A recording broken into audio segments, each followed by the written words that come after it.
Apo, makinig ka. Pakaingatan mo ng gusto ang medalyon na ito. Marami ang magtatangka ng buhay mo dahil dito.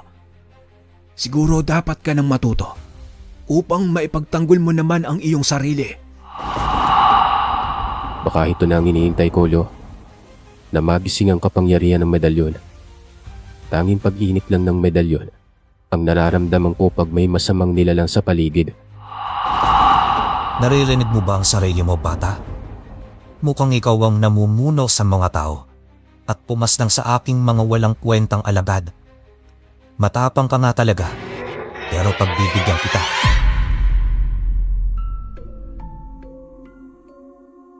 Sa isang liblib na baryo sa probinsya ng Samar, naninirahan ang isang albularyo na itago na lang natin sa pangalang Diego. Hindi pa naman siya matanda. Sa katunayan, nasa edad 35 pa lamang siya. Pero batid na sa kanya ang malalim na kaalaman sa panggagamot. Siya ay apo ni Tandang Abdon na isa ding albularyo. Si Diego ay anak ng isang sundalong nasawi sa engkwentro, habang ang kanyang ina ay nasawi naman sa panganganak. Kaya naman lumaki na si Diego sa piling ng kanyang lolo Abdon. Hindi naman talaga tagapagmana si Diego sa pagiging albularyo ng kanilang angkan. Subalit noong nasa edad na 16 ay nag-umpisa siyang makakita ng mga kakaibang nilalang, tulad na lang ng engkanto, multo at mga aswang. Lo, bakit po ko nakakakita ng mga ganong bagay? May masamang balak ba sila sa akin? Wala, apo. Sadyang biniyayaan ka ng kakayahang makasilay ng mga nilalang. Biyaya, hindi kaya kamalasan to. Nakakatakot po kasi. Kung saan-saan na lang sila sumusulpot, mapaaraw man o gabi. Apo, hindi lahat ay may kakayahang katulad mo. Imbis na iwasan o katakutan, tanggapin mo sa sarili mo na may taglay kang ganyang kakayahan. Di po ba albularyo kayo? Nakakakita din ba kayo ng mga nilalang? Oo, Diego, apo. Pero hindi sa lahat ng oras. Mapasaan ba at maiintindihan mo rin yan, apo? Basta maging matapang ka at intindihin ng bawat nilalang. Kadalasan sa kanila ay nagbibigay babala o di kaya'y humihingi ng tulong. Sa murang isipan noon ni Diego ay pilit niyang inintindi ang lahat. Gawa na rin sa halos araw-araw ay nakakakita ito. Tila ba ay nasanay na rin siya. Madalas nga kinakausap niya ang mga ito.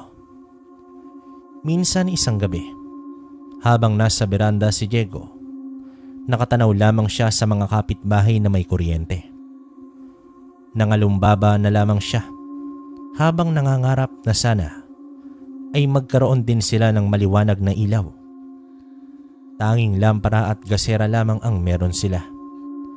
Pati na rin ang debateryang ilaw. Maganda sa paningin ni Diego ang liwanag na likha ng ilaw mula sa mga bumbilya.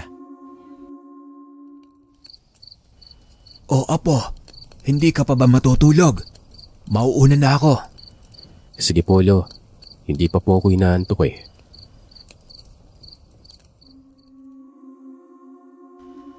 Si Diego naman ang nakatoka sa pagsasara ng pinto at mga bintana.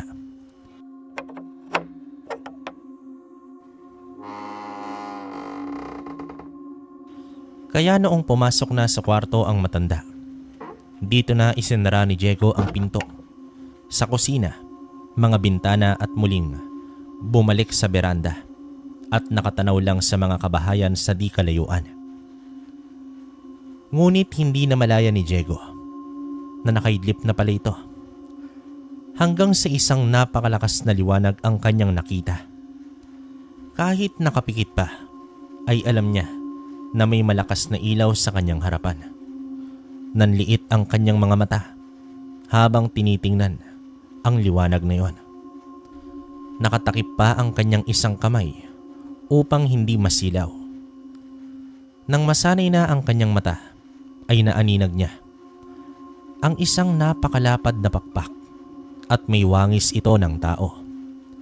Sumagi naman sa isipan ni Diego na isang anghel ang nasa kanyang harapan. Ilang sandali pa ay may maliliit at bilog na bagay ang lumutang sa ere at dahan-dahan itong bumabagsak. Ibinuka niya ang kanyang palad at sinalo ang bagay na iyon. Nang dumampi na ito sa kanyang palad, ay biglang nawala ang malakas na liwanag at tanging lampara na lamang ang ilaw sa paligid na iyon.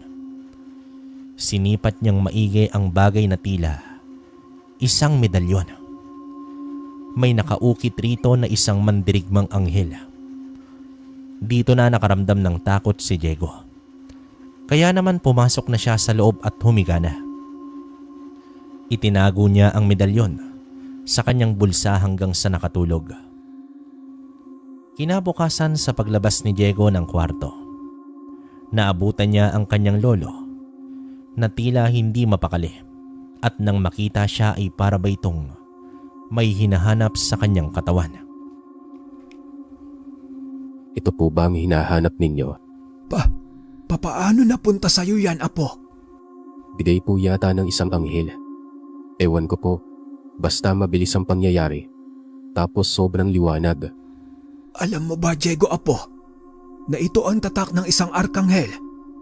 Kaya pala pagkagising ko, ay may kakaibang enerhiya akong naramdaman. Lo, may kapangyarihan po bang medalyon na ito? Oo, Apo. Higit pa ito sa isang mutya ng kalikasan. Teka, wala bang binanggit ang anghel o kung anuman? Wala po eh. Apo, makinig ka. Pakaingatan mo ng gusto ang medalyon na ito. Marami ang magtatangka ng buhay mo dahil dito. Siguro dapat ka nang matuto upang maipagtanggol mo naman ang iyong sarili. Simula noon ay iminulat na ni Abdon ang apo sa lihim na karunungan. Hindi sa lahat ng oras ay nariyan siya upang ipagtanggol ang apo. Lumipas ang maraming taon at naging ganap na albularyo na nga itong si Diego. Katuwang siya sa panggagamot ng kanyang lolo at sa gabi naman ay naglalako siya ng balot gamit ang kanyang bisikleta. Sa kabila ng pagiging albularyo ni Diego at libre pa ang serbisyo, hindi talaga maiwasan na may iilang tao na minamaliit ang kanyang estado sa buhay. Minsan isang gabi, habang naglalako siya ay tinawag siya ng 4 na kalalakihang nag-iinuman sa isang tindahan. Agad namang lumapit ang binata at pinagsilbihan ang 4 na yon. Sa pananalita pa lamang ng mga ito ay halata na ang pangungutya nila sa binata. Kesyo, niloloko lang daw nila ang mga tao sa pamamagitan ng mga kung ano-anong dahon at dasal. Hindi na lamang ito pinatulan pa ni Diego. Bagkus, ngumiti na lamang siya. Nakaubos ng 10 balot ang 4 na kalalakihan ngunit hindi nila binayaran si Diego. Nakiusap naman dito ang binata. Nabayaran siya pero sinipa pa ang kanyang bisikleta. At dito nalaglag ang mga iba pang paninda. Hindi na lamang pumalagpas si Diego. Kinuha niya ang kanyang bisikleta at dinampot ang mga natapong balot at umalis na kaagad. Nakaramdam siya ng galit subalit inalala niya ang mga pangaral ng kanyang lolo Abdon. Isang malalim na buntong hininga na lamang ang kanyang nagawa habang patungo sa bahay nila. O Apo, mukha yatang hindi naubos ang benta mo. Sila Mang Kaloy kasi at ang mga kasamaan po niya, hindi nagbayad at sinipa pa ang paninda ko. Nako, ang grupong yon. Kahit kailan talaga. Sa susunod, iwasan mo na lang sila, Apo, para wala ng gulo. Nakakainis lang din po. Dahil sabi pa nila, niloloko lang daw natin ang mga tao. Hayaan mo na sila, Apo. Tayo ang mas may mataas na pag-intindi. O umiwas na lang tayo. Samantala, nagpatuloy sa pang-araw-araw na buhay ang maglolo. Sa mga taon na lumipas ay wala pa talagang eksaktong pinaggamitan ang medalyon na nagmula sa anghel. Isang araw naman ay nakatagpo ni Diego itong si Kaloy. Aligaga ang muka at karga ang anak. Puno ng pag-aalala ang itsura ng lalaking nangutya kay Diego. Batid ng binata na may iniindang karamdaman ang anak ni Kaloy. Ilang segundong nagtagpo ang kanilang paningin ay dito na nagwika si Diego. Nasa bahay po si Lolo. Siya na ang bahala sa anak mo. Tumango naman dito si Kaloy at mabilis nang naglakad papunta sa bahay ng albularyo. Ramdam ni Diego ang mabigat na enerhiya na bumabalot sa bata at tiyak siyang biktima ito ng kulam. Gayunpaman, nagpatuloy siya sa kanyang paglalakad patungo sa palengke. Sa kanyang pagbalik sa bahay nila ay wala na doon si Kaloy. Lo, ano pong nangyari doon sa anak ni Mang Kaloy? Kinulam. Mabuti at naagapang kaagad. Maayos na ang bata, kaya wala nang dapat alalahanin. Matapos po niyang kutyain ang ginagawa natin. Diego, apo, huwag mo nang isipin yon. Ang bigyan mo ng pansin ay ang mangkukulam na gumawa nun sa bata. Ano po ang ibig ninyong sabihin, Lo? Malapit lang dito ang mangkukulam. Pagsapit ng gabi, habang naglalako ng balot si Diego, ay dito siya hinarang ni Kaloy. Labis na humingi ng tawad ang lalaki dahil sa ginawa niya noong nakaraan. Nag-abot din ito ng pera pambayad sa mga nasirang paninda. Subalit tumanggi naman dito si Diego. Natanggapin ang pera bagkos. Pinalampas lang niya ito. Naging malaking leksyon para kay Kaloy ang pagkakaligtas ng kanyang anak. Nagtanong na lamang si Diego kung wala ba siyang napapansing kakaiba malapit sa kanilang bahay. Umiling naman dito si Kaloy, pero nabanggit niya, 1 linggo na ang nakakalipas.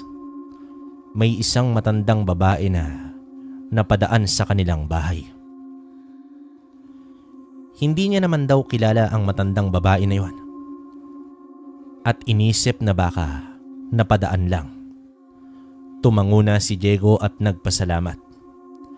At dahil sa impormasyon na iyon, ay dito na nagmanman mismo sa gabing yon si Diego. Malapit lang naman ito sa bahay ni Kaloy. Naroroon ito sa gilid ng ilog at may 4 pang bahay ang nakailera. Noong una, wala namang siyang napapansing kakaiba hanggang sa may biglang umilaw sa di kalayuan. Isang ilaw na mula sa gasera ang nakita ni Diego at naroon ito sa kabilang pampang ng ilog. Itinabi niya ang bisikleta sa isang puno na madilim ang paligid. Habang maingat niyang tinawid ang tulay, nakahoy ay napahawak siya sa kanyang medalyon. Bahagya itong uminit at ibig sabihin nun ay meron kakaibang nilalang sa paligid niya. Sa pagdating niya sa kabilang pampang ay kumuha siya ng isang sanga ng bayabas. Sapat lang ang laki nito upang makuyom ng kanyang buong palad. Nag-orasyon naman siya ng sabulag at marahang lumapit at sumilip sa siwang ng bahay. Doon niya nakita ang isang matandang babae na may hinahalo sa isang maliit na kaldero pero wala namang apoy. Hindi niya nakita ang nilalaman nito. Nang mapansin niya na hindi nakatunog ang matanda sa kanya, ay lihim siyang pumuslit sa pinto nito. Nakatalikod ang matanda, nakaupo sa sahig habang naghahalo sa kaldero. Nasa mismong likuran na ng mangkukulam si Diego. Kitang-kita ng binata ang isang larawan ng lalaki. Mga buhok, balahibo ng uwak, batong itim, at isang maliit ngunit matulis na patpat. Dito na kinuha ng matanda ang larawan at nag-usal na ito ng orasyon. Sa tagpong iyon, mukhang may bibiktimahin na naman ang mangkukulam. Bahagyang umatras si Diego, mahigpit na humawak sa sanga ng bayabas hanggang sa buong lakas niya itong pinalo sa ulo ng matanda. Dito na bumulagta ang mangkukulam at sumirit ang dugo sa ulo. Nangangapa naman ang matanda at akma pang tatayo.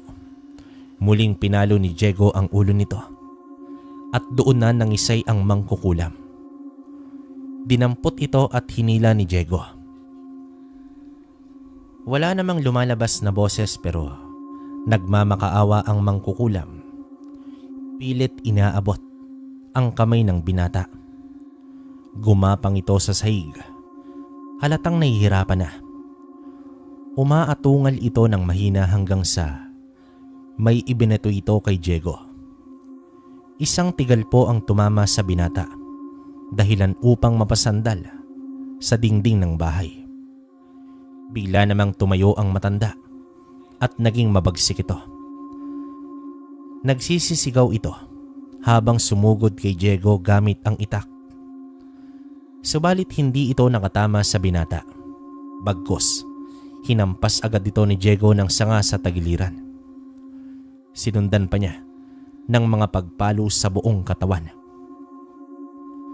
Sa huling palo nito ay nabali na ang sanga at ang matulis na putol nito ay agad niyang itinarak sa leeg ng mangkukulam. Dito na bumulagta ang kalaban at tuluyan ang hindi gumalaw. Ang gaserang nakasindi ay ginamit ni Diego upang sunugin ang bahay ng mangkukulam bago siya umalis pauwi. Sino na naman ang nakaharap mo? At natagalan ka na naman, Apo. Ang mangkukulam, Polo. Nasa tabing ilog lang pala yung naglulungga. Sa dulo ng ilog? Bago sa lugar ng mga latian? O, Polo. Kahit kailan talaga ang lugar na yan. Lagi na lamang pinamamahayan ng kung ano-anong nilalang. Mabuti at natugis mo na. Tama ka, Polo. Tuso talaga ang matandang yon. Muntikan pa akong madali. O sige na, Apo. Mag-ayos ka na upang makakain. Natapos ang gabi, kasabay sa pagwawakas ng salot sa baryo. Pero alam ni Diego sa kanyang kalooban na darating din ang araw na magkakaroon ng malaking papel ang medalyon ng anghel na nasa kanyang mga kamay. Isang araw nun, may hindi inaasahang bisita ang dumating.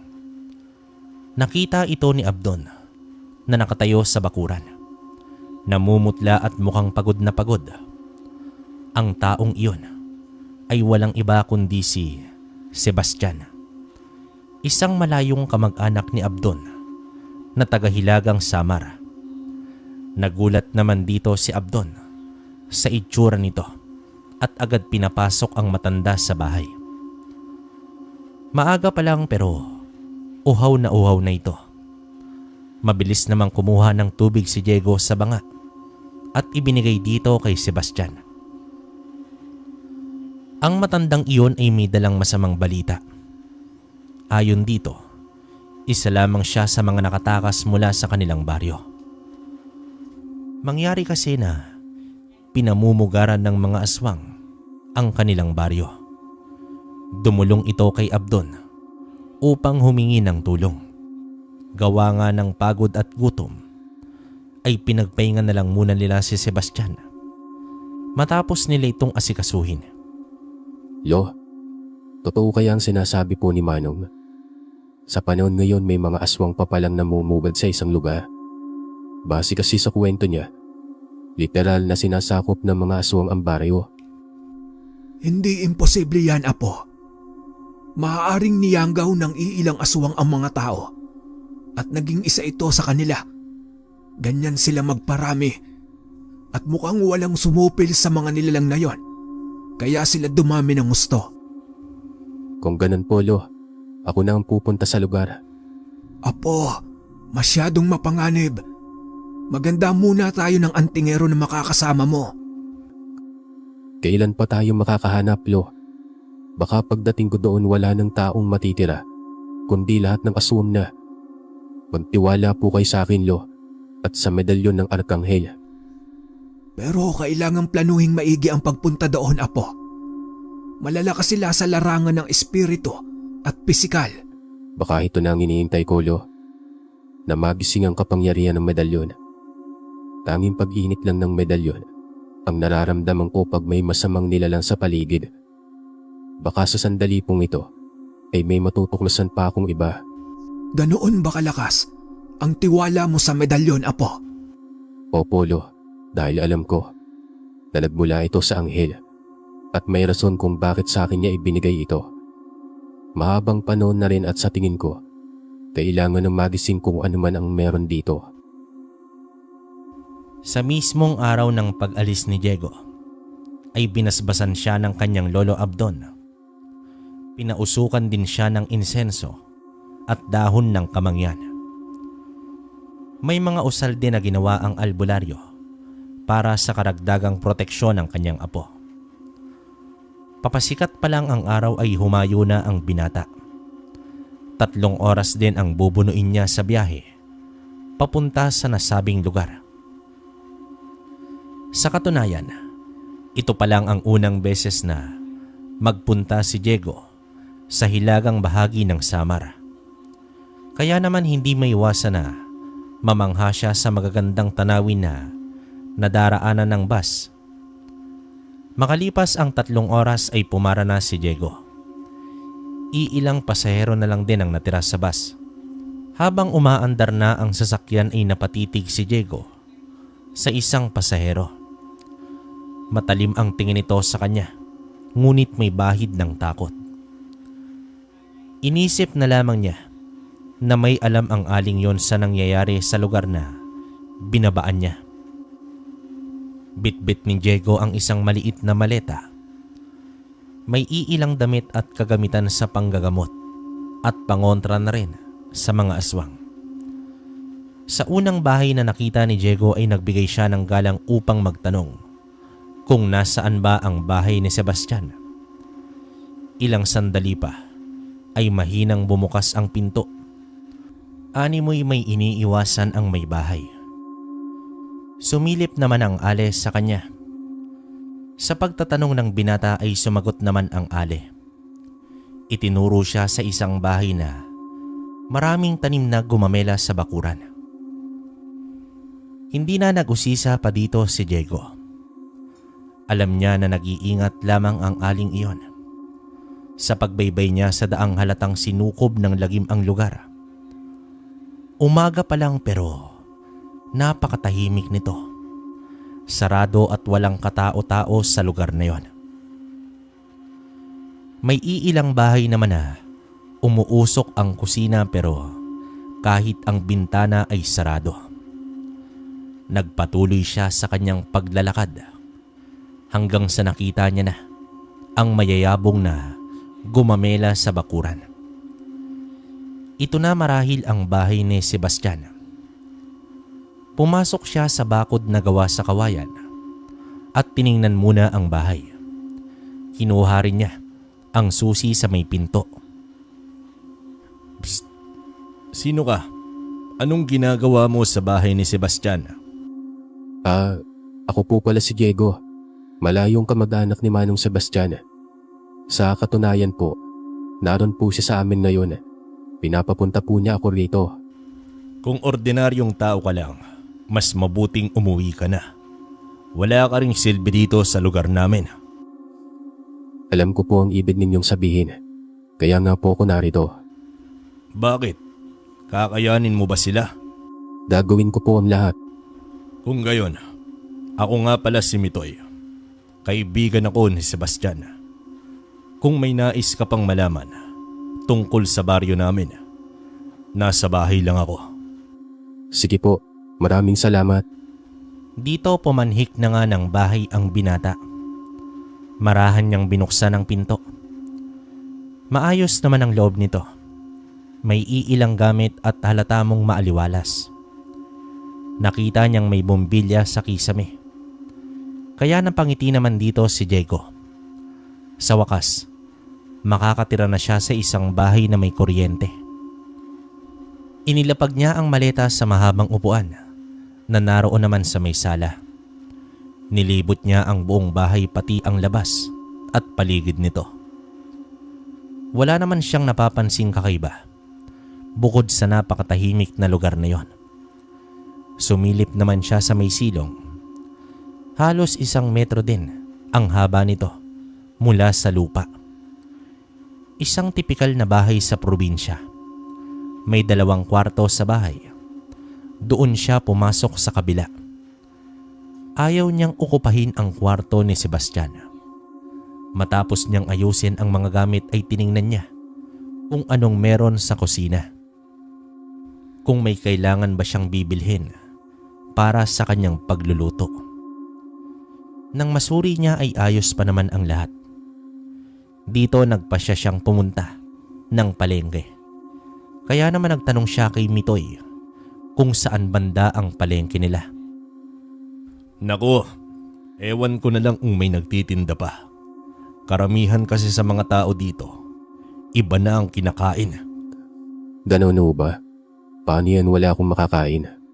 Doon kay Aling Puring, nagbebenta siya ng mga buhay na manok at itik. May mga tindahan po ba dito? Oo naman, doon sa palengke. Sige po Mang Mitoy, aalis po muna ako. Mabuti pa, bilisan mo habang may araw pa. Dito nagtungo na nga ang binata at may iilang tindahan siyang nakita. Bumili siya ng mga delata at noodles pati na mga itlog at tuyong isda. Dinamihan na ni Diego upang hindi na siya magpabalik-balik pa. Kahit papaano ay may nakikitang komunidad si Diego sa bandang palengke, pero ni isa ay wala nang nagbebenta ng karne at isda pati mga gulay ay wala na rin. Tahimik ang loob ng palengke maliban sa labas na may iilang tao pa. Habang napapadaan siya sa mga tao ay nakatitig ito sa kanya. Para bang sinusuri siya mula ulo hanggang paa. Napansin pa nga niya na humawak na ng itak ang iilang kalalakihan. Nanatili lamang siyang kalmado hanggang tuluyang nakalayo sa lugar na yon. Habang nagluluto siya ng pananghalian, ay nasipat niya si Mitoy na tila inaamoy ang niluluto niya. Napapailing na lamang si Diego at dinagdagan ang niluto nito. Nang matapos niyang ihanda ang mesa ay tinawag niya si Mitoy na nasa bakuran at nakatingala sa mga puno. Maraming salamat Diego at pinakain mo ko. Alam mo, sa totoo lang, 2 araw na akong hindi ko makain eh. Bakit naman pong 2 araw na kayong hindi kumakain? Eh may bukas namang tindahan sa palengke. Eh ano naman ang ipambibili ko? Lintik na mga aswang na yan. Nawalan ako ng trabaho. Dati akong nasa koprahan. Kaso inunti-unti ng mga demonyo na yang gawin ng mga tao doon. Mang Mitoy, kilala mo po ba kung sino ang aswang? Oo naman, kilalang kilala ko. Si Oscar. Matangkad, maitim, mahaba ang buhok at malaki ang katawan. Pero kapag nagiging aswang na siya, huhumpak ang katawan pati ang pisngi. Tapos may pakpak ng paniki. Nakakatakot talaga. Saan po matatagpuan ng kanilang lungga? Doon sa may talampas sa may dulo ng baryo. Walang ibang talampas doon, kundi ang lugar ni Oscar. Gaano po kaya sila kadami? Naku, mabibilang ko pa ba yun? Basta marami sila. Ano, kakayanin mo ba? Malakas po ang tiwala ko sa aking tangan. Hindi ako natatakot sa kanila. Ayos kung ganon. Mukhang malakas yung mutya mo. Ano ba yan? Wala po akong mutya. Ano? Eh paano mo sila lalabanan? Basta po Mang Mitoy, magtiwala ka lang. Kinahapunan mismo sa araw na yon ay naglakad-lakad si Diego sa baryo. Nasa tagiliran ang kanyang itak at may mahaba siyang patpat na hawak. Tanging huni ng mga ibon lamang ang kanyang naririnig, kasabay sa init ng panahon at simoy ng hangin. Huminto naman si Diego malapit sa bangin. Doon niya nasilayan ang kagandahan ng lugar, ang luntiang kakawyan, at ang iba't ibang hugis ng mga bundok. Sino ang mag-aakala na sa likod ng magandang tanawin ay may mga demonyo pala na sumasakop sa buong lugar na yon? Seryoso ba talaga to? Bagong milenyo na pero may mga ganito pa bang mga nilalang na sumasakop sa buong baryo? Makalipas ang ilang minuto, 3:30 na nang sulyapan niya ang kanyang relos. Naglakad pa siya hanggang sa bigla niyang nakita ang talampas. Napakubli siya sa mahabang talahib, batid na may mga kubo sa itaas nito. Nakita rin niya ang hagdanang lupa sa gilid ng talampas. Tiyak na magsisilbing kulungan niya ang lugar na yon kapag nasa talampas na siya. Walang ibang daanan kundi ang malalim na bangin sa paligid. Ilang sandali pa ay nagpasya na siyang umuwi. Baka abutan pa siya ng dilim. Sa kanyang paglalakad ay nakakita siya ng puno ng bayabas. Kumuha naman siya ng sanga nito. Para kay Diego, ang sanga ng bayabas ay matibay at mainam itong gamitin pamalo. Sa kanyang pagdating ay natanaw niya si Mitoy na nasa kanyang bakuran habang tinatanaw siya nito. Oh, Mang Mitoy, ano pong ginagawa mo dyan? Nag-aalala ako sa'yo, Diego. Akala ko hindi ka pa uuwi. Papalubog na ang araw. Oh, sige po, magluluto muna ako. Nako, wag na. Nagluto na ako. Akala ko kasi gagabihin ka. May araw pa lang naghahapunan ng mga tao dito at maagang natutulog. Ganun po ba? Sige po, kumain na tayo. Habang kumakain ang dalawa, ay dito na nag-usisa si Mitoy kung saan nagpunta si Diego. Natagpuan ko na po ang lugar ng mga aswang, pero wala akong nakita kahit isa.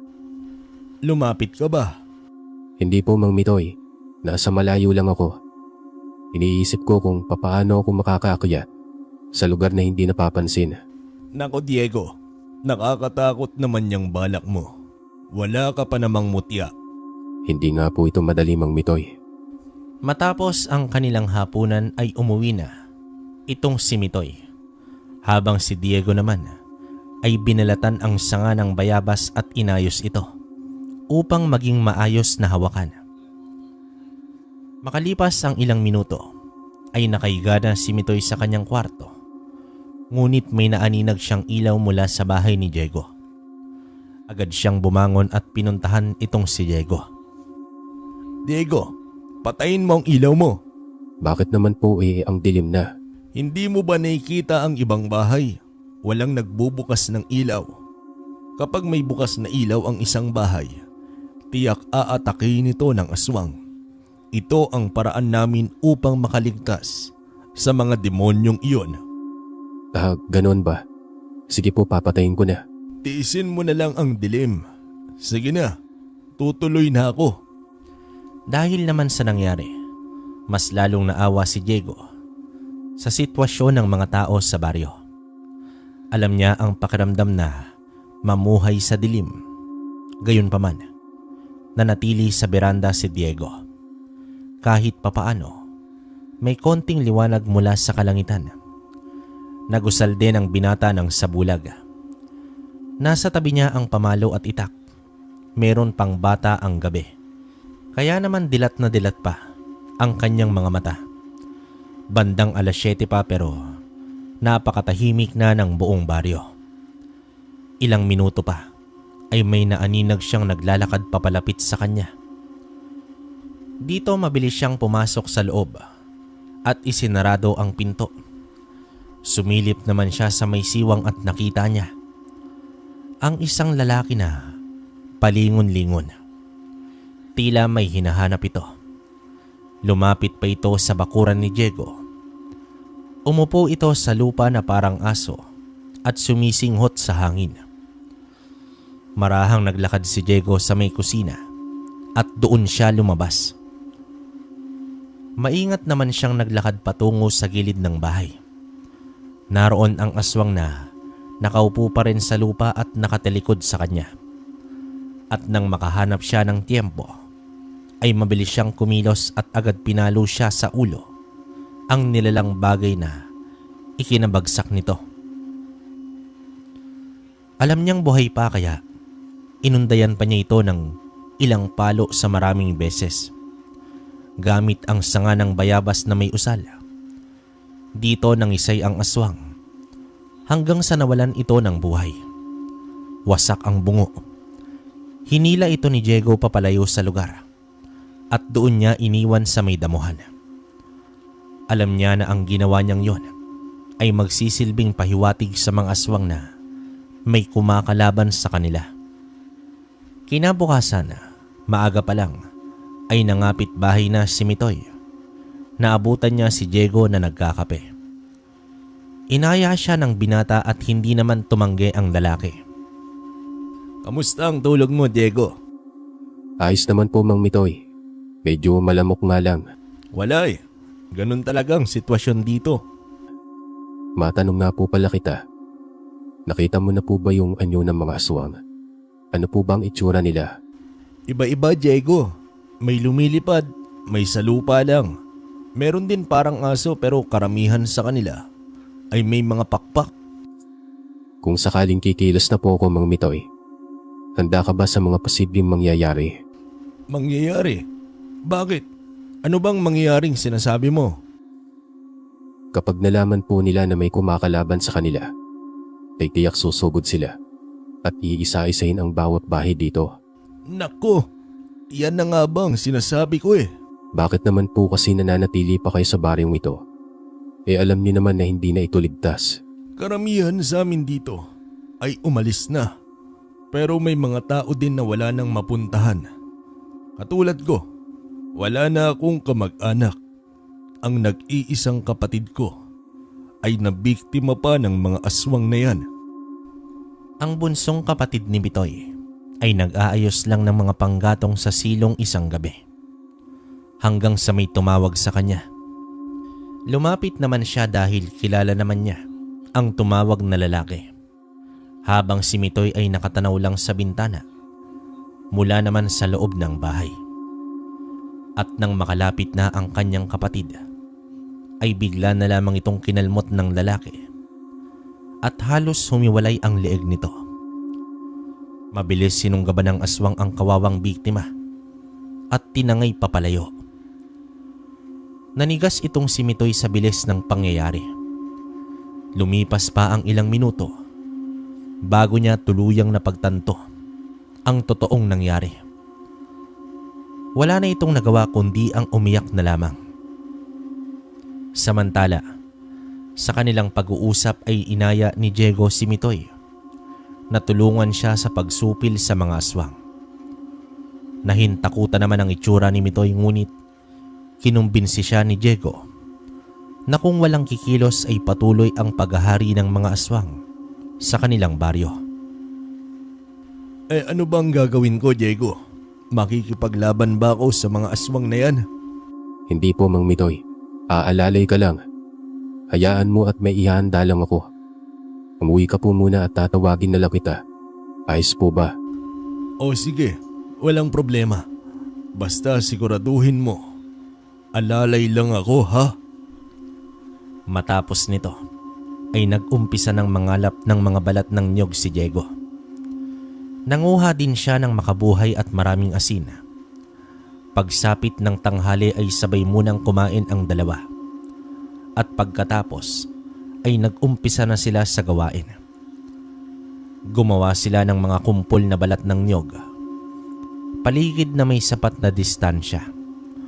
Inatasan niya si Mitoy na maglagay ng asin sa paligid ng kanyang bahay at gumawa ng mga sulo. Bago naman mag-alas-6 ng hapon ay naghapunan na ang dalawa at pagkatapos ay isa-isa na nilang sinindihan ang mga balat ng niyog. Nasa 4 na kumpol din iyon kaya naman nabalot ng usok ang malaking bahagi ng lugar. Pinauwi na rin niya si Mitoy at inabisuhan na isarado ng maigi ang mga pinto at bintana. Naging kuryoso naman si Mitoy kung ano ba ang ginagawa ni Diego sa loob ng bahay, kaya panay silip siya sa siwang nito. Ang mga usok na kumalat ay nagbigay alarma sa mga aswang na gumala sa gabing yon. Habang si Diego ay nag-abang lamang sa loob ng bahay. Hawak ang itak at sanga ng bayabas. Nang sumapit ang 9:00 ng gabi, dito na naapula ang usok ng niyog. Nag-umpisa na din na magsulputan ang mga aswang sa paligid. Ramdam ito ng binata. Naglagay siya ng baga ng apoy sa lata at pinatungan ng mga dahon ng makabuhay. Ang usok nito ay nagbibigay pahirap sa mga aswang upang makalapit sa kanya. Subalit ito rin ang nagtukoy sa kanyang kinaroroonan. Sa katunayan, kabado si Diego sa pagkakataong iyon dahil nasa 6 na aswang ang nakaabang sa kanya sa labas. Hinaplos niya ang medalyon sa kanyang dibdib. Ikaw na ang bahala sa akin. Wala akong katiyakan kung ikaw ay may gagawin na magliligtas sa akin. Pero buo pa rin ang aking tiwala. Sa mga sandaling yon ay uminit ang medalyon at bahagyang umilaw. Nagulat naman dito si Diego dahil unang beses itong umilaw. Napangiti siya dahil alam niya na dininig ang kanyang pakiusap. Nag-umpisa ng gumapang ang mga aswang. Aswang lakat ito na patungo sa kanyang bakuran. At sa bigla ang pangyayari ay binuksan ni Diego ang ilaw ng sabay-sabay. Sa gulat ng mga aswang ay napayaw at napatalon ito palabas ng bakod. Kasunod nito ang paglabas ni Diego sa pinto at tumalon sa bakuran. Tanging sandata niya ay ang kanyang itak at ang pamalo. Umangil ang mga aswang, samantala tagaktak na ang pawis ni Mitoy habang nakasilip sa siwang at kitang-kita ang pangyayari dahil sa liwanag. Dito mabilis na gumalaw ang mga aswang. Pinalibutan nila ang binata, ngunit hindi nagpatinag si Diego dahil alam niya na may gumagabay sa kanya na isang makapangyarihang nilalang. Sa pagsugod ng isang aswang ay sinalubong agad ito ni Diego ng palo. Nang tumama naman ang sanga ng bayabas sa aswang ay nagliwanag ito ng bahagya at laking gulat na lamang ni Diego dahil tumilapon sa napakalayo ang aswang na yon. At dito na siya sabay-sabay na inatake ng mga nilalang. Ang mga uri ng aswang na yon ay hindi man lang nakaganti kay Diego. Lahat sila ay tumilapon at nagkakasugat-sugat. Dito na naramdaman ni Diego ang natutulog na kapangyarihan ng medalyon na nagmula pa sa anghel. Sa pagkatalo ng mga aswang ay agad pinatay ni Diego ang ilaw. Naging tahimik at dumilim muli ang paligid. Habang si Mitoy ay hindi makapaniwala sa kanyang nakita. Pagsapit ng umaga ay sumisilip si Mitoy sa bahay ni Diego. Nakita niya itong nag-aayos ng mga kawayan upang gawing sibat. Magandang umaga sa iyo, Diego. Ayos ka lang ba? Oo naman po, Mang Mitoy. Ikaw po ba, nakatulog ka ba kagabi? Hindi nga eh. Nakita akong ginawa mo kagabi, Diego. Akala ko mamamatay ka na dahil sa dami ng aswang, pero napabagsak mo sila. Anong meron sa itak at pamalo mo? Bakit sila umiilaw kagabi? Sabi ko naman po sa iyo, Mang Mitoy. Kahit wala akong mutya, basta magtiwala ka lang. Bilib na talaga ako sa iyo, Diego. Ang tapang mo. Ngayon, mas ginanahan pa ako na makatulong sa iyo para na rin mabigyan ko ng hustisya ang aking kapatid. Mabuti naman po kung ganun. Tara na, mag-almusal na po tayo. May gagawin na naman tayo ulit. Matapos ang kanilang agahan ay nagsagawa sila ng mga sibat na yari naman sa kawayan na kung tawagin ay bagakay. Nasa 1 metro ang haba nito at matulis ang isang dulo. Sapat na hugis upang may batito ng malayo. Ang dingding sa labas ng bahay ni Mitoy ay dinikitan ni Diego ng mga dahon ng makabuhay. Sa paraang ito ay hindi basta-basta makakapasok ang mga aswang. Dagdag pa ng maraming asin na nagkalat. Naglagay rin ng maraming tuyong sanga sa bakuran itong si Mitoy. Nga pala, Diego, bakit ang bahay ko lang maraming proteksyon? Bakit sa'yo halos wala? Mas mabuti na makasigurado, Mang Mitoy. Ang mga pangontra ay siyang tanging pang-iwas mo sa mga aswang. Basta alam mo na kung ano ang gagawin kapag may sumalakay na naman dito mamayang gabi. Oo, Diego. Ako na ang bahala. At salamat sa'yo dahil nagkaroon ako ng lakas ng loob. Kahit nakakatakot at mas makapangyarihan sila kumpara sa akin. Mas makapangyarihan ka, Mang Mitoy, dahil nasa panig ka ng kabutihan. Magpahinga ka ng maaga upang may lakas ka mamaya.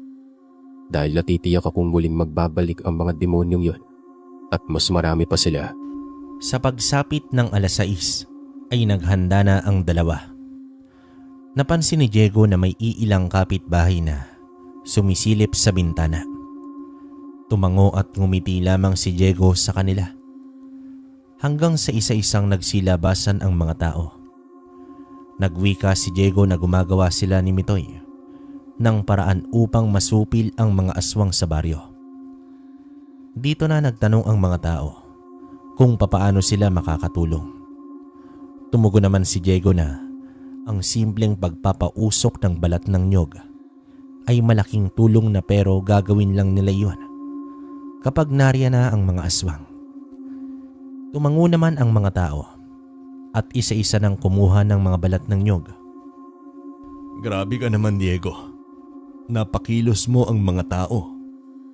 Ramdam ko at kitang-kita ko sa kanilang mga mata ang paghihira at determinasyong makalaya sa ganitong sitwasyon. Kaya kahit sa malit na bagay, ay nais na nilang tumulong. Siguro darating din ang panahon na tuluyan ang mawawala na ang takot sa puso ng mga tao dito sa baryo namin. At mag-uumpisa yon dahil sa iyo, Diego. Habang naghihintay si Diego, ay tinalian niya ng tela ang hawakan ng pamalo. Hinasa rin niya ang itak at nagpausok ng dahon ng makabuhay na nakalagay naman sa lata. Inilagay niya ito sa beranda. Pagpatak ng 9:00 ng gabi, ay dito na naramdaman ng binata ang mga yabag sa lupa.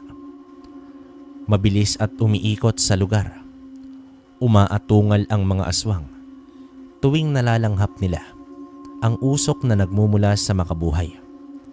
Nagdudulot ito sa kanila ng pansamantalang pagkahilo. Bagay na mas ikinagalit ng mga nilalang nang napagtanto niya na nasa paligid na ang mga aswang, ay mabilis niyang binuksan ang mga ilaw. Kasunod din ito ay ang pagbubukas din ng ilaw ng mga kapitbahay. Tila naguguluhan ang mga aswang hanggang sa nag-umpisang umusok ang bawat bakuran ng bahay. Kasunod nito ay ang pagliparan ng mga sibat. Napatras ang mga aswang at dito na lumabas si Diego.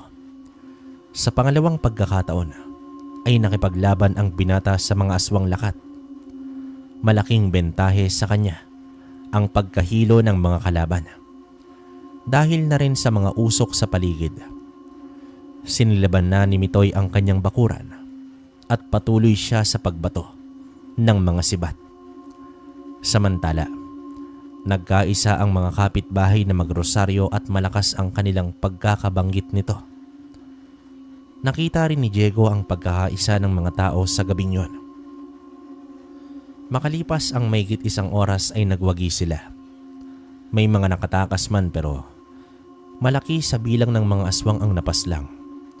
Ang mga bangkay ng aswang ay itinapon at sinindihan ni Diego.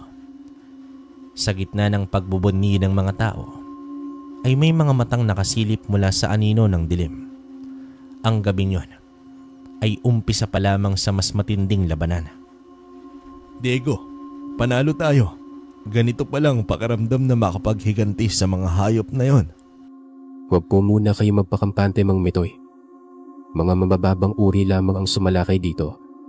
May masigit pa sa kanila na nagkukubli lamang sa dilim. Ibig sabihin, magbabakita na si Oscar, ganun ba? Hindi ko pa po masabi, pero posibleng oo. Kaya mas mag-ingat pa po tayo ngayon. Abisuhan mo na lang po ang mga tao na maging mas maingat at turuan mo po sila ng pangunta. Habang kinakausap ni Mitoy, ang mga tao ay tumayo naman si Diego paharap sa direksyon ng talampas. Sa bawat anino ng dilim sa paligid ay mabibigat na enerhiya ang nagtatago. Alam niyang nagmamanman lamang ang iba pang mga kalaban niya. Panginoon ko, protektahan niyo po sana ang mga inosente.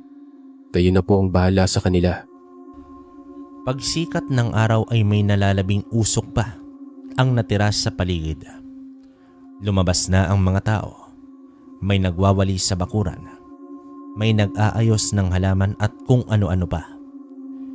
Hindi rin may iwasan na pag-usapan nila ang pangyayari kagabi. Bagay na nagpakaba kay Diego. Mukhang naging kampante na ang mga tao. Nakita niya sa mga mata nito ang pag-asa. Ang pag-asang muling manumbalik sa dati ang kanilang mga buhay. Mang Mitoy, may ihabilin po ako sa iyo. Maaari mo po bang pamunuan ng mga tao mamayang gabi? Bakit? May gagawin ka ba? Ramdam ko po na hindi na maganda ang susunod na mangyayari. Kailangan ko nang sumugod sa mismong lungga ng mga aswang. Teka, kailangan mo pa bang gawin yun? Antayin na lang natin na sumugod sila gabi-gabi hanggang sa maubos ang lahi nila.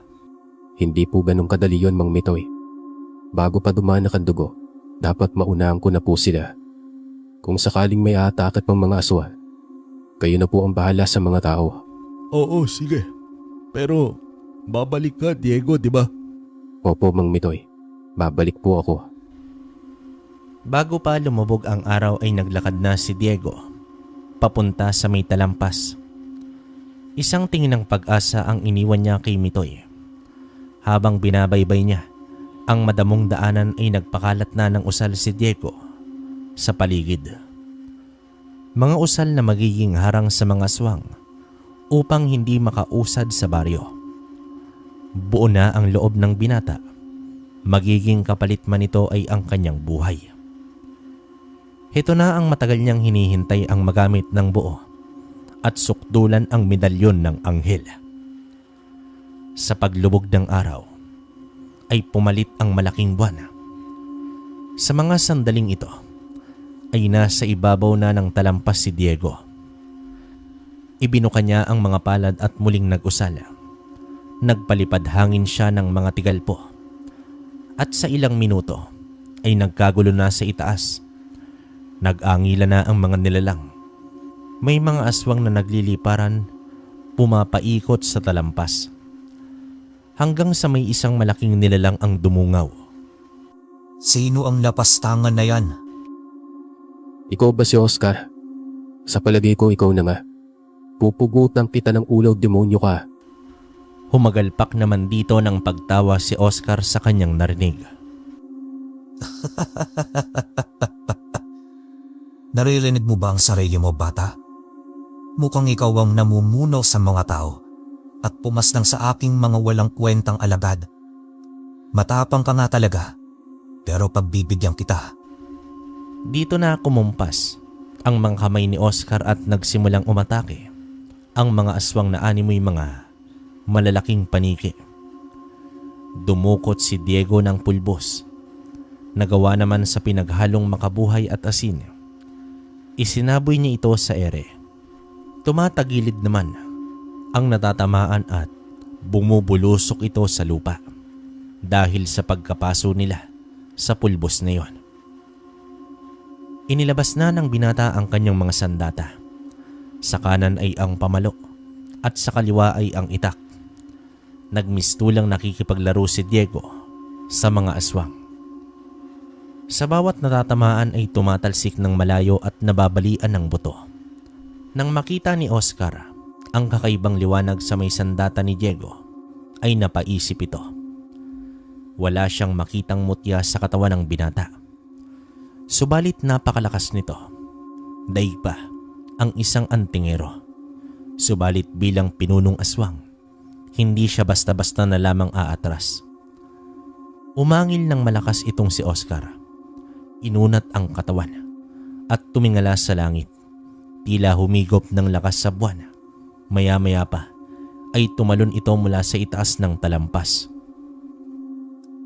Kung sino ka mang pakialamero ka, pupuksain kita. Masyado ka nang nakakabula sa aming layunin sa baryong ito. Bumuka naman ang malapad na pakpak ni Oscar.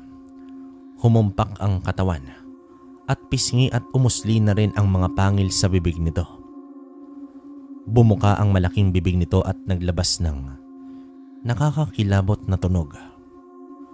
Umatake ng kalmot si Oscar at sinalubong naman ito ni Diego ng itak. Sa pagtama ng mga ito ay laglag ang 3 daliri ni Oscar. Napasigaw naman ito habang tinitingnan ang naputol na mga daliri. Umatras ang pinuno at sumunod naman ang mga alipores nito sa pag-atake kay Diego. Habang abala ang binata, ay lumipad pabalik ng talampas itong si Oscar. Nagpupumilit naman na makaakyat si Diego, ngunit pinagpipiestahan pa rin siya ng mga aswang. Huminto siya at pumorma ng pang-atake. Kasabay ng kanyang mga sandata ay ang mga usal ng pangtigalpo. Nagtalsikan ang mga aswang. Sa hindi na malaya ni Oscar ay naubos na ang kanyang mga alagad. Maingat na umakyat si Diego at sinipat kung saan kubo nagtatago ang pinunong aswang, hanggang sa nakita niya ang isang nilalang na nakatalikod at may pakpak. Tila may ginagawang ritual. Nang mapansin ni Diego na may mga gaserang nakasinde sa bawat kubo, ay ginamit niya ito upang siliban ang mga yon, bagay na nagbibigay pansin kay Oscar. Umatungal naman ang aswang at gigil na gigil ito kay Diego. Pagsisisihan mo ang ginawa mong ito, bata. Pagsisisihan mo. Hindi ako magsisisi sa aking ginawa dahil para ito sa kaayusan at kabutihan. Bigla namang sumunggab ang aswang, dahilan upang mapasubsob sa lupa si Diego.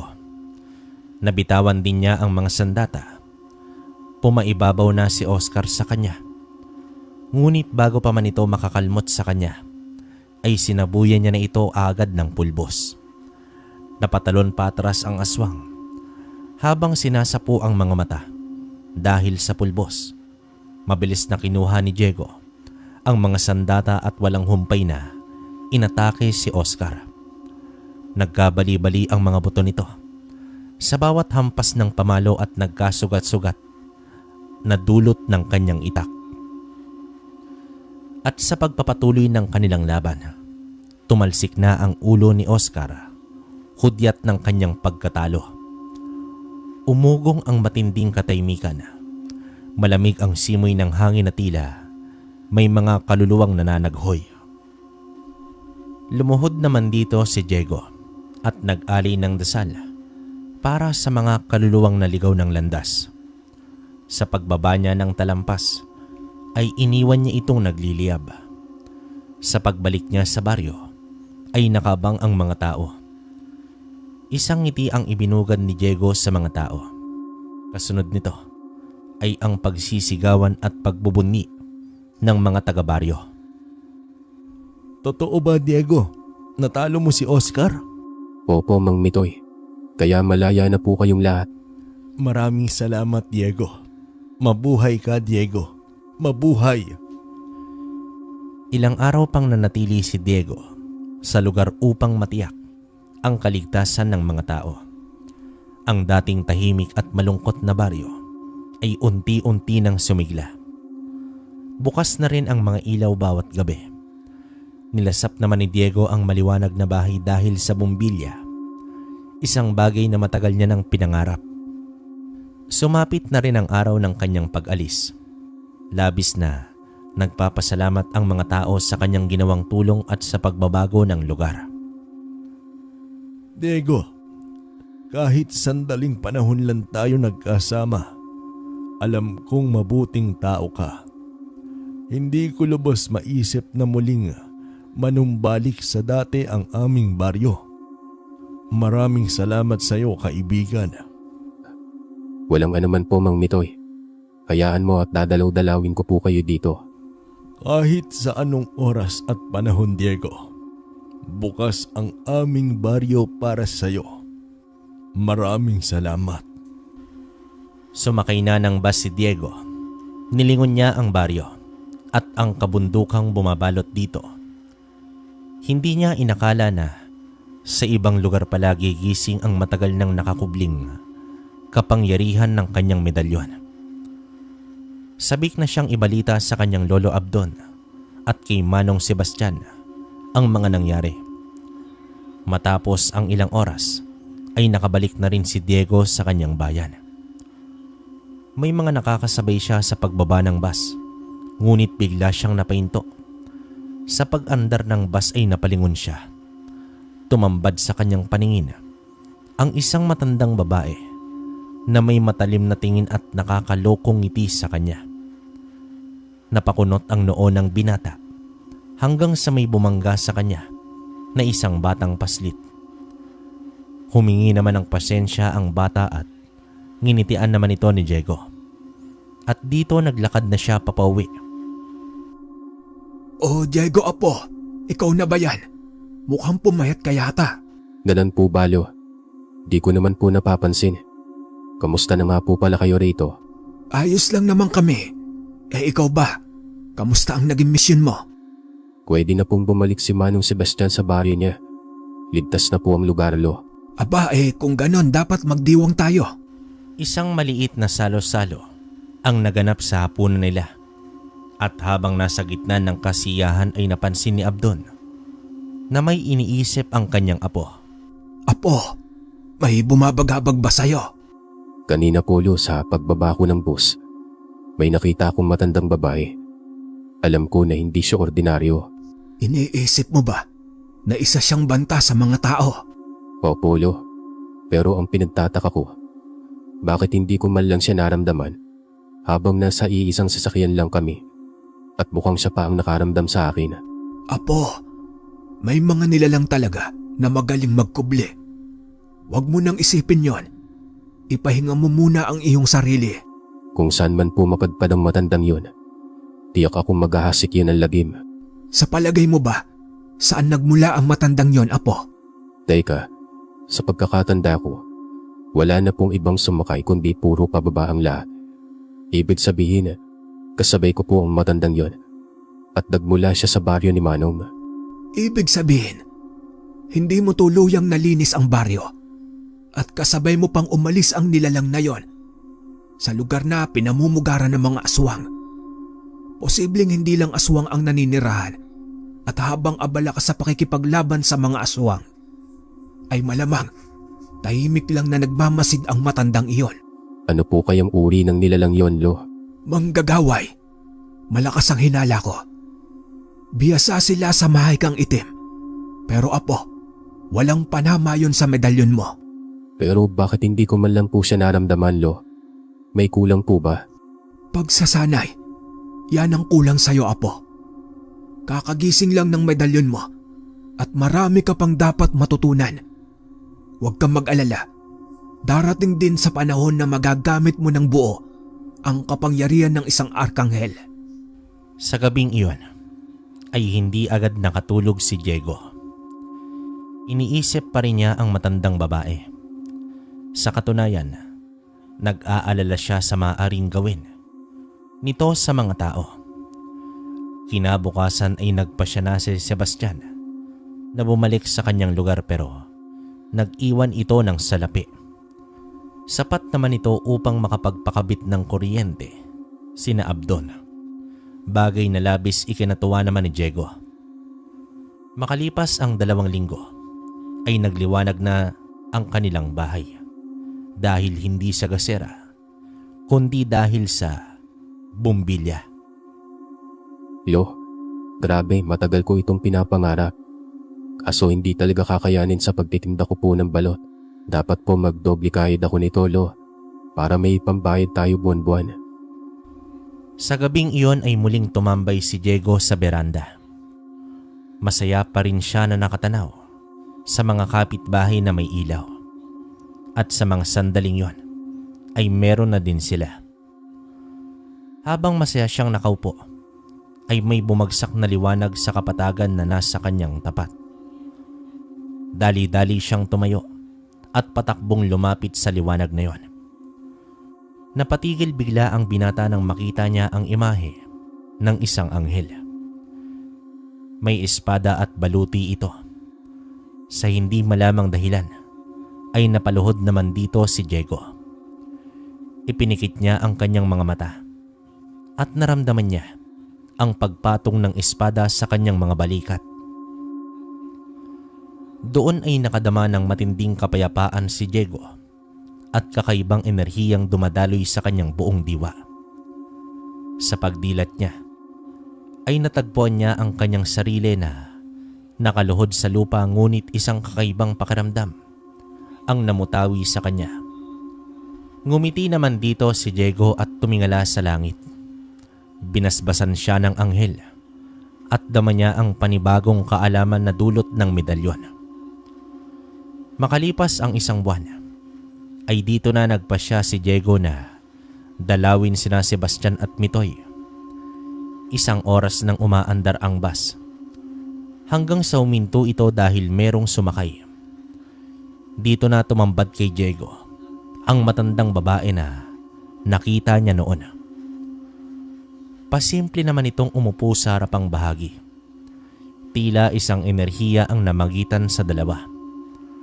Nakatalikod man sa kanya ang matanda. Alam niyang nararamdaman siya nito. Isang oras pa ang lumipas, ay pumara at bumaba na ang matanda. At bumaba din si Diego. Naglakad lamang ang matanda at sinundan naman ito ni Diego. Saan ang punta mo, manggagaway? Wika naman dito ni Diego na nagpahinto sa matanda. Marahan itong lumingon sa kanya at ngumisi. Nakangisi ang labi nito pero galit ang mga mata. Silang dalawa lamang sa tabi ng kalsada. Walang mga tao at walang mga bahay.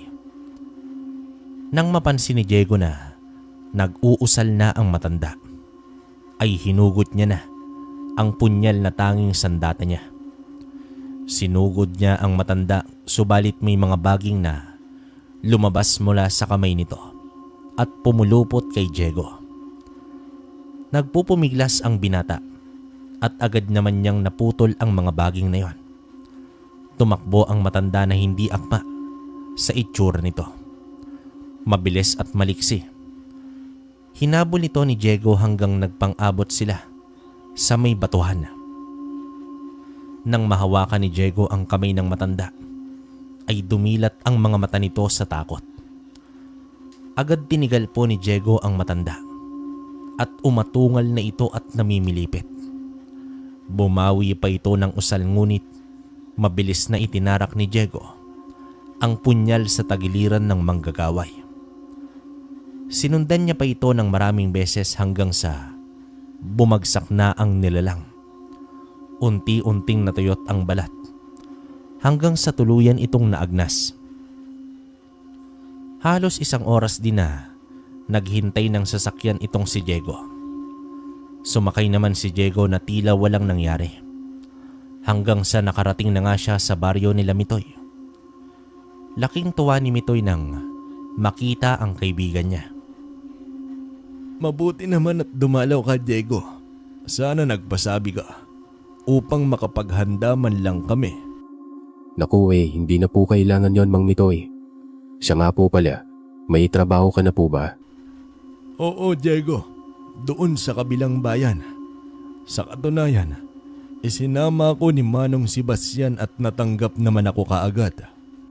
Mabuti naman po kung ganun. Ikaw ba? Anong plano mo ngayon? Nasa tadhana ko na po ang pangalagaan ng mga tao. Kaya hanggang sa nabubuhay ako, yun po ang gagawin ko.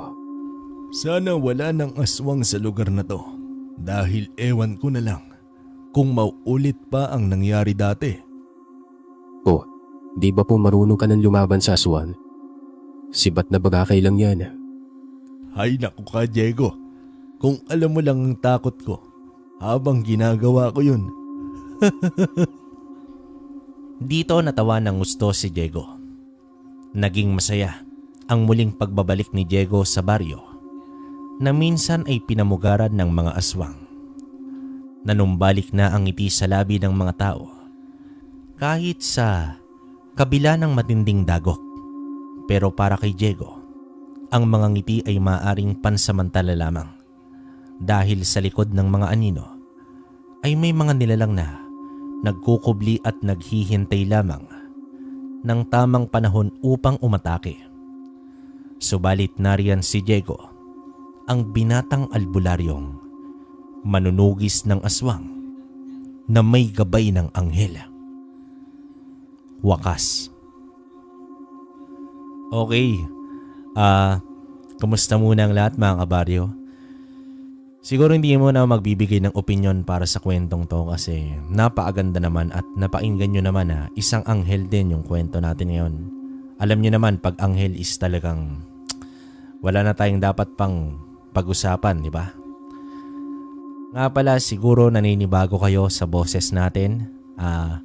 Dalawa kami ni Tito Proy dito pero gusto ko lang sabihin sa inyo na itong mga nagdaan na buwan, inaral ko at nag-enroll ako sa isang workshop kung saan kailangan kong matutong mag-dub para alam niyo na mabuhay natin yung mga karakter sa kwento. Kasi ang dami kong nababasa na ano ba yan, puro narrate na lang.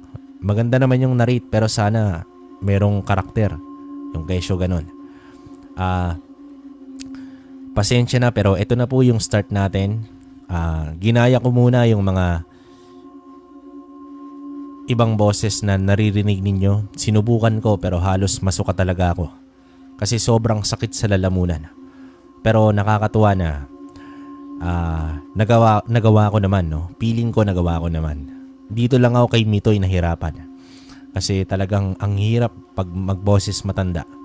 Bale si Tito Proy yung boses matanda ron.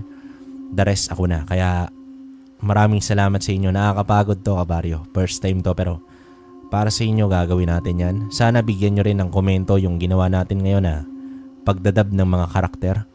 At madadagdagan din tayo ng babaeng karakter. Hintayin nyo lang para mas maganda yung pakikinig ninyo, no? Ayoko na kasi yung nababasa na ano ba yan kabaryo? Okay naman yung narrate mo kaya lang sana may karakter, yung tipong ganun. Wala naman ako magagawa kasi nga hindi naman talaga ako sanay dati sa ganun eh. Si Tito Proy lang talaga yung nagpumilit sa akin na magganito. Na mag-narrate. Alam nyo ba na nasa ibang linya ako ng trabaho noon bago ko to pinasok. At yun, masaya naman ako na nagustuhan nyo pero sana ngayon mas magustuhan nyo yung gagawin nating pagbabago. So, hanggang dito lang yung komento ko mga kabaryo. Kayo kung may komento kayo o may gusto kayong may suggestion kayo, comment down below, babasahin ko yan. Alam nyo naman na binabasa ko kahit negative, positive yan. Salamat sa inyo kasi nakakapag-adjust ako. So yun, isa yun. Yung mga negative na yun. Kaya pinilit kong aralin tong dubbing talaga. Grabe ang hirap. Ilang buwan ko tong inaral kabaryo, hindi ko lang sinasabi sa inyo. Buwan din ang inabot nito. Kaya minsan wala tayong upload. Kasi sobrang sakit ng dalamunan ko. Pero ngayon, unti-unti, okay na. So, yun. Uli, maraming salamat sa inyo. Nabubulol pa. Naka-brace kasi ako kabaryo, kaya hirap din ako eh. Pasensya na kayo, naka-brace ako. Kaya hirap din ako. Alam niyo naman siguro sa mga naka-brace. Pero ginagawa naman natin yung best natin. At yun, supportahan nyo rin palagi Kwentong Kalakbay. Ganun na rin yung gagawin namin ni Tito Proy doon. Para doble-doble yung mapapainggan nyo. Mas maganda. Kumbaga ito na yung comeback ng Kwentong Baryo. Naks naman. Yon, kwentong alakbay saka kwento ni Kabaryo. Saka yung channel ni Tito Proy, ang Manlalakbay. Yan. Muli, ako to si Ray ng Kwentong Baryo. Maraming salamat sa inyo. Konti na lang, 100k na tayo dahil sa inyo yan. Paano? Hanggang dito na lang. Hanggang sa susunod na kwento. Maraming salamat.